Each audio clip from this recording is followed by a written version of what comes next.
కానీ ఒకటి ఇక్కడ రాజ్యాంగంలో ఎక్కడ లేదు కదా మరి స్పీకర్కి ఇన్ని రోజుల్లో డిసైడ్ చేయాలని టైం లిమిట్ లేదని. అది లేదు, కరెక్ట్. రాజ్యాంగంలో ఎక్కడ లేదు 10 షెడ్యూల్లో.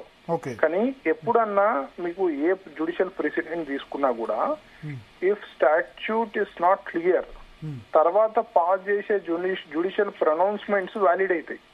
You have to read the statute with the judicial pronouncement. So judgement వచ్చిన తర్వాత జడ్జిమెంట్ లో ఈ విధంగా చేయాలన్నప్పుడు ఆ జడ్జిమెంట్ ని ఫాలో చేస్తాం మనం.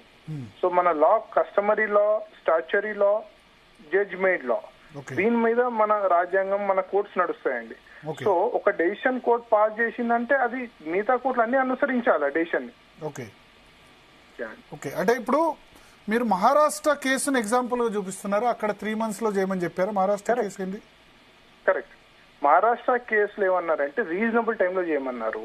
అండ్ మహారాష్ట్ర కేసులో 3 నెలలు కరెక్టా, 6 నెలలు కరెక్టా, ఎంత సమయంలో చేయాలి అన్న క్వశ్చన్ రాలేదండి.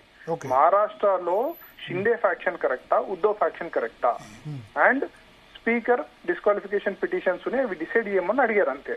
సో దానికి ఏమన్నారంటే స్పీకర్ డిసైడ్ చేయాలని అన్నారు. సో అక్కడ కూడా ఒక డైరెక్షన్ ఇచ్చారు 5 judges స్పీకర్ కి. ఏమని రీజనబుల్ టైంలో డిసైడ్ చేయమని చెప్పారు. రీజనబుల్ టైంలో చేయమన్నారు. కేశం మేఘాచంద్ర జడ్జిమెంట్ ఎక్కడ కూడా తప్పని చెప్పలేదండి. నెంబర్ 1. నెంబర్ 2, రీజనబుల్ టైంలో చెయ్యమన్నారంటే డైరెక్షన్ పాస్ చేసినట్టే కదా. ఇప్పుడు వీళ్ళ వాదన అంతా, స్పీకర్ వాళ్ళ వాదన అంతా మీరు డైరెక్ట్ చేయలేరని. నేనేమంటున్నా అంటే you please cut that sentence అండి. సెంటెన్స్ మీరు 2 విధంగా బ్రేక్ చేయండి.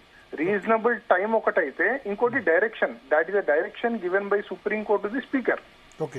ఒక్కసారి డైరెక్షన్ ఇచ్చినప్పుడు ఎంత గడువులు ఇవ్వాలనేది అది ఆబ్వియస్లీ సుప్రీం కోర్టు పరిధిలో ఉంటది కదండి. ఇప్పుడు మహారాష్ట్ర కేసులో ఇచ్చింది 5 judges బెంచా మోహిత్రావు గారు? 5 judges. అయితే 5 judges రీజనబుల్ టైంలో చేయమంటే చెయ్యకపోతే 4 నెలల తర్వాత సునీల్ ప్రభు గారు, జయంత్ పాటిల్ గారు ఇద్దరు మళ్ళీ రిట్ పిటిషన్స్ ఫైల్ చేశారు సేమ్ సుప్రీం కోర్టులో. ప్రధాన న్యాయమూర్తి గారే ఇంకొక 3 judges బెంచ్ లో 2 నెలల లోపల చేయాలని డైరెక్షన్ ఇచ్చారు. సో అది కూడా ఉంది. That is also binding on them.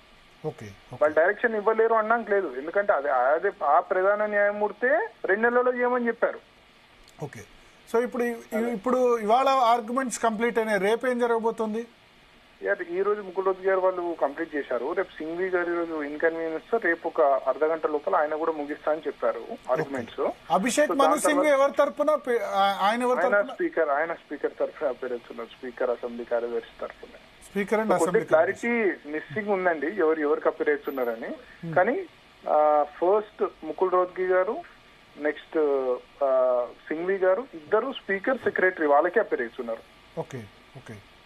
So Abhishek మను సింగ్ తర్వాత మళ్ళీ మీకు ఆర్గ్యుమెంట్స్ అవకాశం ఉంటుంది? మాకు రిప్లై ఆర్గ్యుమెంట్ ఉంటది ఒక 10-15 minutes. సో ఆ 15-20 minutes మేము అడిగాము.